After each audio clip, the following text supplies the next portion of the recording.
Well, welcome in. Here we go. This is sort of a bonus version of the Daily Brief. We've already published the RIT race for the day, talking about the issues that grip and really stagger a community like Scarborough. It's all about the housing for sure, transit for sure, healthcare for sure, but boy, poverty doesn't present itself anywhere else like it does in Scarborough. So why don't you wander over to the RIT race and check it out. We feature some of the discussion from our town hall meeting with candidates in Scarborough last night. That would have been Wednesday night. And it's a fairly spirited discussion. 4 parties involved. The new Blue Party of Ontario was even there. Our friends from the Progressive Conservatives declined the invitation. But the Greens and the Liberals and the NDP were all there, so it was a good piece. So when I got home, after hosting and moderating this town hall meeting, I'm just kind of sitting back. I was about to turn the hockey game on, and I had, might have been CTV News Channel on, and up pops the breaking news that Jason Kenney has quit as leader of the United Conservative Party in Alberta. And as we speak, he may well be being shuffled out of the Premier's chair by members of his own caucus. The whole thing coming down to a vote, a review by the party. And I would hazard to say he got the Joe Clark treatment, so he's on the outside looking in. So I thought it was necessary given the political landscape, and it does kind of have an effect to some degree on what's going on here in Ontario, to get 2 of the political thinkers on the subject matter. So we've got Bob Richardson here with us, and he is the senior counsel at National Public Relations, and Bob Reid, the principal at Broadway Strategy and Communications. Welcome to the Bobs. These are the Bobs you know. These are the Bobs you know. That's right, yeah. I used to have the Republic of Dave in the CFRB newsroom, so it was the same kind of thing. Bob Richardson, when I saw that, and as I said, it may well be by the time we're finished, and it may have happened already because I've had my head down the last hour, that there may be an interim premier in Alberta. Have you ever seen anything like that before? Yeah, it happens quite often when somebody is sort of removed. Well, we just saw it with Aaron O'Toole. A party usually moves swiftly to put somebody in on an interim basis. Who will be more neutral for the coming leadership race. And I think that'll be something that the candidates will be concerned about. So I am presuming he will go shortly. But I can see it as the leader, but how often have we ever had an interim premier? I mean, that's the political side of things. Well, we've had one. We had one in Manitoba recently before Heather Stephenson got in. Unfortunately, in Alberta, there's precedence for it because they've gone through like 6 or 7 pretty short-term premiers in the last 15 to 20 years. That's not a job that you want to have. There's not a lot of job security in it. The only premier out of the last 6 or 7 in Alberta to finish a full term was Rachel Notley. So this is, it's broadly uncommon, but in Alberta, not so uncommon. I'm thinking, Bob Reid, that Rachel Notley is just kind of sitting on the sidelines, though, thinking, okay, I guess I'm up next. Having the last laugh, I would think, yeah. It really is shocking. I mean, it was fascinating to watch the television coverage of those veteran commentators and political correspondents going, I can't believe what just happened here. And one print report I read said the news fell like an anvil in the room when the vote was announced and when he said, and that's it, I'm out of here, folks. But what else is he going to do when 48-point-something% of his own party members said, yeah, you're not the guy we want? It was that tight a margin. Dave, you said he got the Joe Clark treatment. He got way worse than the Joe Clark treatment, really. Yeah. He was Joe Clark minus 16 points. That's right. That's tough. When we look at the way he was sort of ousted, if you will, There was some sense that there was disunity in that party, but the irony in the United Conservative Movement in Alberta was that it became its own worst enemy. What does it say generally about the Conservative movement in this country? Well, one thing I will say is I am surprised at Jason Kenney. This is a guy who had 17 years experience in Parliament, was supposed to be, a really seasoned politician. I thought he was a terrible premier. He seemed to make almost every wrong decision. He was excessively partisan. He was condescending with the federal government, who he needs help from on a whole variety of things. So he seemed to make mistake after mistake after mistake, and also alienated both urban and rural voters. So I think he brought a lot of this on himself. I am surprised because he's a bright, capable person. I've known him as long as when he was a young Liberal. And let me tell you, that wasn't yesterday. He's been around for a while. And he was always a smart, bright, political guy. But I just think he did a really bad job as premier. And I don't understand it because his experience and his background indicates it should be anything but that. Well, when I saw him, Bob Reid, here in Toronto, often he would be here as a cabinet minister representing the Harper government, and he would have the audience in the palm of his hand, and he could handle the media. So I agree with Bob Richardson. I mean, it just turns into what went off the rails there? This is why I agree as well with Bob's assessment that with a rookie, you might see, okay, he's made some rookie mistakes, and it's very different to campaign and to win a campaign than it is to run a government and maintain a government and maintain a mandate to continue governing. They can be very, very different animals, and that's very clearly what's transpired rather in this circumstance.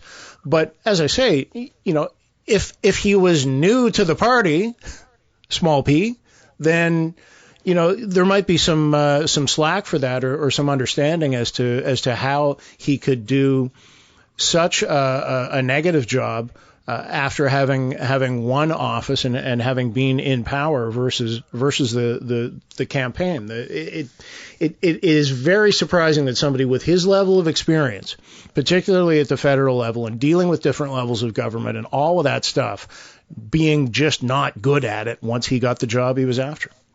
Okay, so I want to get to what's going on in the back rooms and who's advising him, because I'm going to assume that some of that's going on. But Bob Reid, what does it say to you, though, about the state of the Conservative movement? I mean, I'm going to look at him. I'm going to look at Kenney and say he's Poilievre light.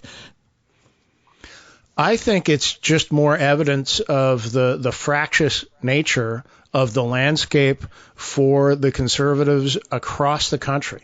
The fact that you had somebody with Jason Kenney's experience and credibility coming in, uniting the right in his home province, knowing that had to be done, and then finding that even though he won the endorsement to do that and won the endorsement to govern, that he wasn't able to maintain that single tent, because it's the split that we're seeing in conservative circles across the country between the moderates and the far right that proved ultimately to be his undoing. It started in his caucus, and it's not all exclusively just that, but to a large degree, it's because of the fractious nature within his caucus and then within his own party membership, who were damn near split right down the middle that, no, we don't want this guy anymore. Bob Richardson, when we look at that, and what Bob Reid just said is in terms of that fractiousness, does this suggest to you that whatever the outcome of the leadership race for the federal Conservatives, that there will eventually be two Conservative parties again? Well, it appears to be headed that way. We'll see whether, if Mr. Poilievre wins, whether he can head that off. But it increasingly seems that way. And the language that the candidates are using does not make it easy to get back together afterwards. I mean, I think when you're running in a leadership, you got to be careful about your language, and you kind of have to put the party first. These guys are like throwing the grenades. and it's tough to put the thing together afterwards. If I can make just one other comment about the premier here, he made one other technical error, and I'm putting my old political organizer hat on here. When you win a majority government and you're new, you should immediately hold the vote to decide whether you should continue as leader. He should have done that within 90 days of being sworn in as premier. That would have been over with, and he would have been in the clear for the next election.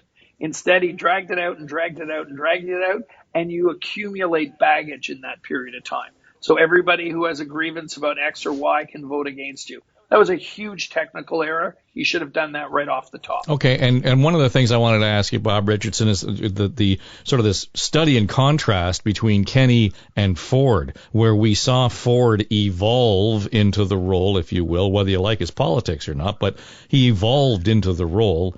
The Doug Ford that's running for election today is not the Doug Ford that won election 4 years ago. And COVID was a factor there. I mean, I sincerely believe that his handling and his need to be front and center on the COVID pandemic helped that with that evolution. Kenney, on the other hand, went seemingly the complete opposite direction. Yeah, I think you're right on that. And, you know, I particularly liked Ford at the beginning of the pandemic. I liked him, you know, loading PPE on his truck, and he seemed to be like sort of a normal person helping out. I think as it went on, he got a little bit out of his depth. That's just my personal view, but you could feel the guy cared, and he was trying to provide leadership on the issue. You didn't get that sense on Kenney. You got the sense he was trying to avoid the issue, as opposed to sometimes you got to embrace it and figure out how to work. The other thing that Ford has done is he's successfully worked with the federal government. He is no fan, I suspect, of Justin Trudeau. They're probably two people about as polar opposite as you can find in the country, but they've managed to work together on 30 or 40 different occasions, just last week in Windsor again. And I think that's been to the benefit of both of them. And Kenney never figured that piece out either. Bob Reid, when we look at next steps in Alberta, you know, how do you see this playing out? I mean, I just based on your own earlier assessment, I find it very difficult to kind of turn the temperature down just in the Conservative Party alone. I mean, it'll be more difficult to come out a winner unbruised than the Oilers versus the Flames series, I think. The real battle of Alberta is only beginning. Yeah. And therein lies the quandary for, you know, the Alberta United Conservative Party. How united will it remain is the fundamental question, I think, out of the gate. Are we going to see calls for a split? Are we going to see the rise of some new, you know, true blue variant out there, or the return of the wild rose? Are we going to see that kind of split where people are so frustrated with what they've experienced to say, no, the only way that we can fix this and move forward and sleep at night is to have a new branch of this thing where we can all feel good about ourselves. So again, that I think will be the telling thing. We'll see from, you know, the prospective new leaders what the cut of their jib is with respect to where they fall on that line there. So it's certainly going to be interesting to watch.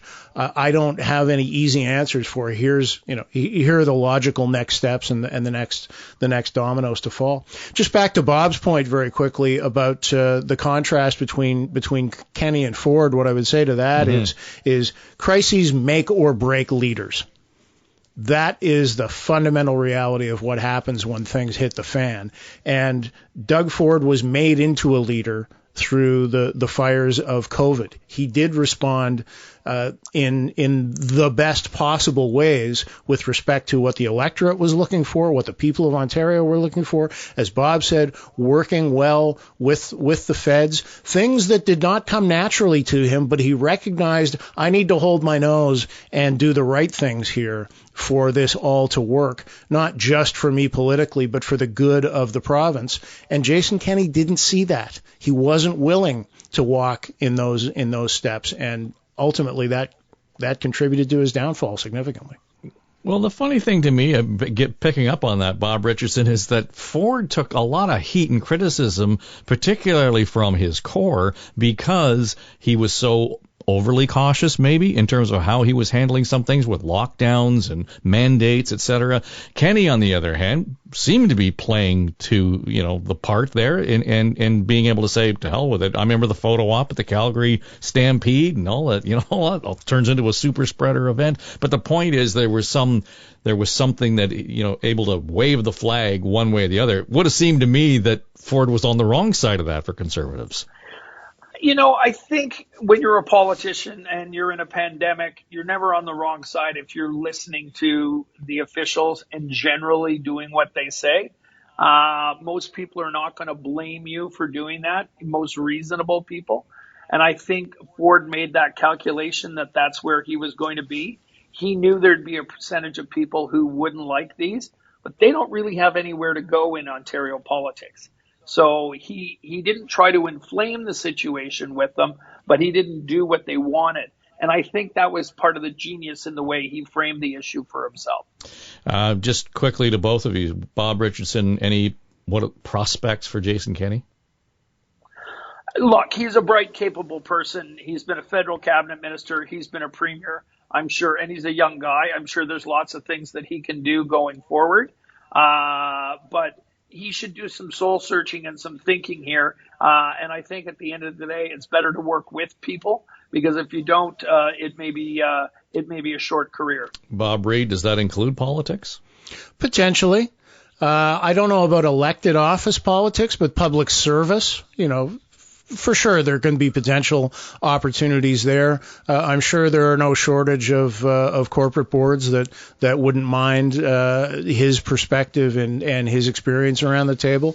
But that will come. Right now, like anybody who's just come out of the fire, he's too hot right now, so he needs to go away for a bit, decompress, recharge, do some thinking, as was just said, and come back. Bob Reid, Bob Richardson, thanks for joining us. It's good to talk to you. You too. Thanks, Dave.